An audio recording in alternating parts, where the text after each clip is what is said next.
दिल्ली की मुख्यमंत्री रेखा गुप्ता पर जानलेवा हमला, आरोपी की तस्वीर का केजरीवाल से कनेक्शन का सच क्या निकला। सीएम रेखा गुप्ता के घर के बाहर सीसीटीवी में आरोपी का वो वीडियो जिसने बड़ा राज खोल दिया क्या। रेखा गुप्ता पर हमला करने वाले में पुलिस के सामने क्या क्या खुलासा किया, इसके बारे में भी आपको बताऊंगा। आज दिल्ली में जो हुआ उसे देखकर सब शॉक्ड रह गए। दिल्ली के मुख्यमंत्री पर सीएम आवास में हमला हो गया। कोई सोच नहीं सकता था कि दिल्ली की सीएम पर उनके घर में हमला हो जाए। सीएम की तगड़ी सिक्योरिटी होती है, आसपास दसियों पुलिस वाले रहते हैं, इसके बावजूद मुख्यमंत्री पर हमला होना यह बहुत शॉकिंग है। क्या कोई बड़ी साजिश हुई दिल्ली की मुख्यमंत्री के साथ? क्योंकि रेखा गुप्ता सीएम आवास पर जन सुनवाई कर रही, तभी अचानक हमलावर ने उन पर अटैक कर दिया।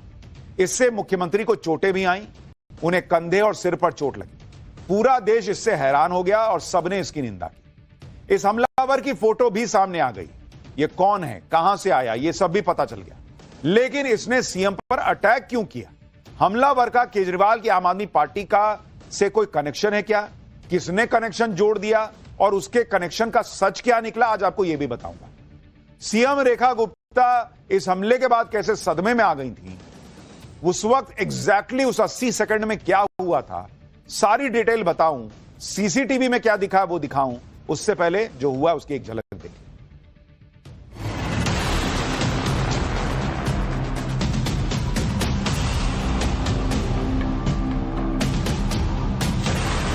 गेट पर आया तो भगदड़ मच गया कि लेडीज को मुख्यमंत्री जी के थप्पड़ मार दिए। हम जब एक चाबी का छल्ला भी ले जाते तो उसकी भी छानबीन करी जाती है, तो वो व्यक्ति कैसे गया, किसने भेजा, कुछ नहीं पता। ये सिर्फ मुख्यमंत्री पे हमला नहीं हुआ, ये दिल्ली के लोकतंत्र पे हमला। तो बात कर रहे थे, ऐसे में एक शख्स उनके पास आता है, कुछ कागज आगे रखता है और अचानक उनका हाथ पकड़कर उनको खींचने की कोशिश करता है। उसने किया है ये जैसे भाजपा कहती थी अरविंद की बात तो उन्होंने करवाया था, तो अपना भी देख लें करवाया है या हुआ है। किसके पीछे कोई राजनीतिक साजिश की बू आ रही है। आमतौर पर मुख्यमंत्री के पास सैकड़ों लोग शिकायत लेकर आते हैं। मुख्यमंत्री पर्सनली इन शिकायतों को देखती हैं, सुनती हैं या देखते हैं, सुनते हैं। इसे जन सुनवाई कहते हैं। इसी जन सुनवाई में आज मुख्यमंत्री रेखा गुप्ता के साथ जो हुआ उसने सबको हैरान भी कर दिया और डरा भी दिया। सीएम पर हमला कैसे हुआ, पहले यह सुनिए। सीएम रेखा गुप्ता जब आज जन सुनवाई कर रही थी, उसी जन सुनवाई में शिकायतकर्ता बनकर हमलावर भी पहुंच गया। यह हमलावर शिकायत देने के लिए कतार में लगा हुआ था, लेकिन अचानक हमलावर लाइन तोड़कर आगे आ गया। सुबह 8:20 पर सीएम पर हमला हो गया। हमलावर ने सीएम का हाथ पकड़ लिया था। सीएम रेखा गुप्ता को खींचने की कोशिश की। हमलावर ने सीएम को धक्का दे दिया। धक्का लगने से सीएम वहां रखी टेबल से टकरा गई। इससे सीएम रेखा गुप्ता के कंधे और सिर पर चोट भी आई। कहा जा रहा है कि यह सब ऑलमोस्ट 1.5 मिनट के अंदर हो गया। जब तक लोग कुछ समझ पाते तब तक हमलावर ने अटैक कर दिया। जो लोग वहां मौजूद थे उन्होंने खुद क्या देखा, एक बार पहले उनसे सुनिए। गेट पर आया तो भगदड़ मच गया कि लेडीज को मुख्यमंत्री जी के थप्पड़ मार दिए। ये तो गलत हुआ ना। हम जब एक चाबी का छल्ला भी ले जाते तो उसकी भी छानबीन करी जाती है, तो वो व्यक्ति कैसे गया, किसने भेजा, कुछ नहीं पता। जनता सुनवाई पे सबका का हक है। इसमें कोई बहरूपिया अगर आज उनको थप्पड़ मार सकता है तो ये बहुत बड़ी बात है। अपनी बारी का इंतजार कर रहे थे। हम इससे अगली जन सुनवाई में आए थे। मुख्यमंत्री जी ने बड़ा ध्यानपूर्वक हमें सुना था और उनका व्यवहार बहुत अच्छा है। जो भी घटना हुई है ये सिर्फ मुख्यमंत्री पे हमला नहीं हुआ, ये दिल्ली के लोकतंत्र पे हमला है। उसको अरेस्ट कर लिया था। अरेस्ट करने के बाद उसकी बहुत पिटाई भी करी और वो हाथ के हाथ ही ले गए। अभी पुलिस स्टेशन ही लेके गए।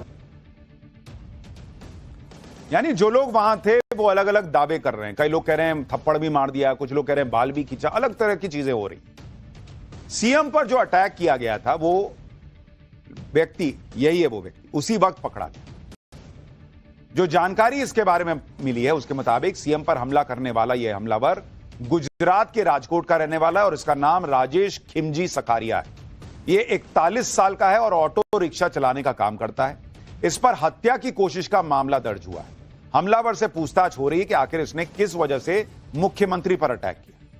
यह हमलावर दिल्ली पहुंचा कैसे, किन लोगों से संपर्क में था, इन सब बातों का पता भी दिल्ली पुलिस की टीम लगा रही। हमलावर से आईबी और स्पेशल सेल पूछताछ कर रही है। यह कल ट्रेन से राजकोट से दिल्ली आया था। आरोपी सिविल लाइंस के गुजरात भवन में रुका था। लगातार फोन पर अपने दोस्त के संपर्क में था। पुलिस ने आरोपी का फोन जब्त कर लिया है। फोन को फॉरेंसिक जांच के लिए भेजा जाए। इस हमलावर की फोटो सामने आई तो उसका परिवार भी सामने आ गया। आरोपी के मां का तो अलग ही दावा है। आरोपी राजेश खिमजी सकारिया की मां अपने बेटे की हरकत पर कह रही हैं कि राजेश पशु प्रेमी है और कुत्तों को लेकर आए फैसले से नाराज था, इसी वजह से वो दिल्ली आया हुआ था। लेकिन यह बात कुछ अजीब लग रही। कुत्तों वाले फैसले से कि भाई दिल्ली में सड़क से आप आवारा कुत्तों को हटाइए, ये सुप्रीम कोर्ट ने फैसला दिया। और कुत्तों वाले फैसले से कई एनिमल लवर दुखी। लेकिन कोई इस तरह से मुख्यमंत्री के घर में घुसकर हमला करेगा, यह बात गले से नीचे नहीं उतर रही कई लोगों को।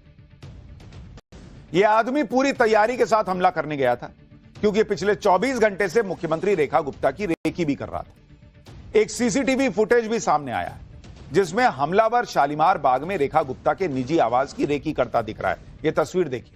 यह सीसीटीवी फुटेज 19 अगस्त यानी कल का है। यह वहां रिक्शे वालों से बात कर रहा है, आवास में कितनी सुरक्षा है, किस तरह से लोग आते जाते हैं, यह सब देख रहा है।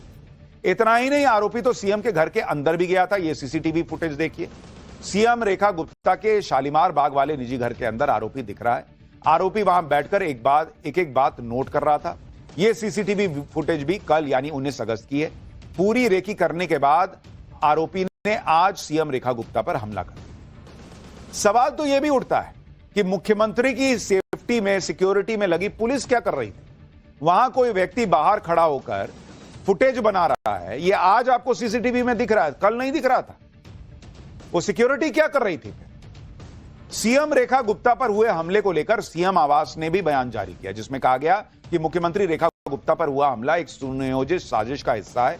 आवास से मिले सीसीटीवी फुटेज से साफ है कि हमलावर ने 24 घंटे पहले हमले की तैयारी शुरू कर दी। हमलावर ने मुख्यमंत्री आवास की रेकी की, वहां का वीडियो बनाया और साजिशन हमला करने का प्रयास किया। सीएम पर अटैक करने वाले हमलावर राजेश को लेकर यह भी पता चला कि वो पहले से हिस्ट्री शीटर है। उस पर पहले से कई आपराधिक मुकदमे चल रहे हैं। आरोपी राजेश पर पहले से 5 केस दर्ज हैं, 3 केस शराब तस्करी के और 2 केस मारपीट के। आरोपी राजेश 3 मामलों में बरी हो चुका है। 2 केस में उसके खिलाफ सुनवाई जारी है। इस हमलावर की मंशा क्या थी, इसकी जांच अभी पुलिस कर रही है। बीजेपी भी शॉक्ड है। दिल्ली की मुख्यमंत्री पर इस तरह से हमला हो जाना, इसके पीछे बीजेपी कोई ना कोई साजिश जो है वो कह रही है कि हो सकती है। रेखा गुप्ता पर हमले के बाद बीजेपी के नेता सीएम से मिलने गए और उन्होंने क्या कहा वो भी आपको दिखाता हूं। बात कर रही थी, ऐसे में एक शख्स उनके पास आता है, कुछ कागज आगे रखता है और अचानक उनका हाथ पकड़कर उनको खींचने की कोशिश करता है। और उस दौरान थोड़ी सी धक्का मुक्की जो होती है तो कुछ सर उनका शायद हल्का सा लगा है किसी कोने पे। कि कोई मंशा अगर होगी तो पुलिस की जांच में सामने आएगा। लेकिन एक बात तो ये है कि राजनीति में इस तरह की घटनाओं का होना निंदनीय है। रेखा गुप्ता भी इस हमले से सदमे में, क्योंकि सीएम के घर में घुसकर इस तरह से हमला कर देना यह आज तक नहीं हुआ होगा। रेखा गुप्ता ने हमले के बाद अपना पहला बयान अब से थोड़ी देर पहले दिया। उन्होंने कहा कि आज जन सुनवाई के दौरान हुआ हमला केवल मेरे ऊपर नहीं बल्कि दिल्ली की सेवा और जनता की भलाई के हमारे संकल्प पर किया गया एक कायराना प्रयास है। हमले के बाद सदमे में थी, लेकिन अब बेहतर महसूस कर रही हूं। अपने सभी शुभचिंतकों से निवेदन है कि मुझसे मिलने के लिए परेशान ना हो। बहुत जल्दी ही आपके बीच काम करती हुई दिखाई दूंगी। ऐसे हमले मेरे हौसले और जनता की सेवा के संकल्प को कभी तोड़ नहीं सकते।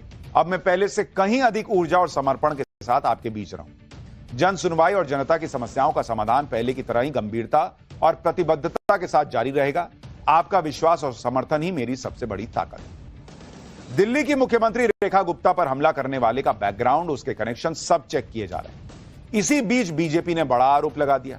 दिल्ली बीजेपी के नेता हरीश खुराना ने आरोप लगाया कि आरोपी राजेश खिमजी सकारिया का आम आदमी पार्टी के गुजरात के नेता गोपाल इटालिया से कनेक्शन है।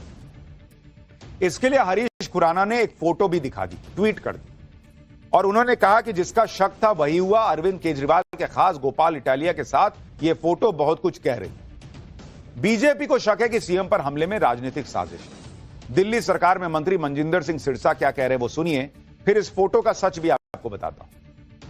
मुख्यमंत्री जी दिल्ली की रात दिन चिंता करती हैं और यही विरोधियों की साजिशें हैं। उनसे ये बर्दाश्त नहीं होता कि एक मुख्यमंत्री कितने घंटे पब्लिक के बीच में रहता है, जनता को आमतौर पर मिलते हैं, अपने निवास स्थान पर जिसका दिल करता हो आके मिल सकता है। यही कारण है कि इसके पीछे कोई राजनीतिक साजिश की बू आ रही है। बीजेपी बार बार राजनीतिक साजिश की बू की बात कर रही है। बीजेपी दावा कर रही है कि रेखा गुप्ता पर हमले के आरोपी का आप नेता गोपाल इटालिया के साथ कनेक्शन है। हालांकि बीजेपी के इस दावे को गोपाल इटालिया ने खुद खारिज कर दिया। गोपाल इटालिया का दावा है कि आरोपी हमलावर के साथ उनकी जो फोटो दिखाई जा रही है वो एआई जनरेटेड फोटो, उनके किसी वीडियो का स्क्रीनशॉट लेकर उसमें एआई के जरिए हमलावर की फोटो लगा दी गई। यानी जो फोटो दिखाई गई उसको गोपाल इटालिया दावा कर रहे हैं कि वो फोटो उनकी है ही नहीं आरोपी के साथ और वो एआई जनरेटेड। यानी आम आदमी पार्टी का इस हमले से कोई कनेक्शन अभी तक नहीं आया सामने। लेकिन बीजेपी बार बार कह रही है कि भाई कोई साजिश हो सकती है, ये डॉग लवर इतनी बड़ी घटना कर दे, ये कैसे हो सकता है। तमाम सवाल उठ रहे हैं। लेकिन अगर आप आम आदमी पार्टी पर आरोप लगा रहे तो उसके सबूत भी देने होंगे जो अभी तक है नहीं। और सवाल यह भी है कि मुख्यमंत्री की सुरक्षा में लगी हुई पुलिस क्या कर रही है।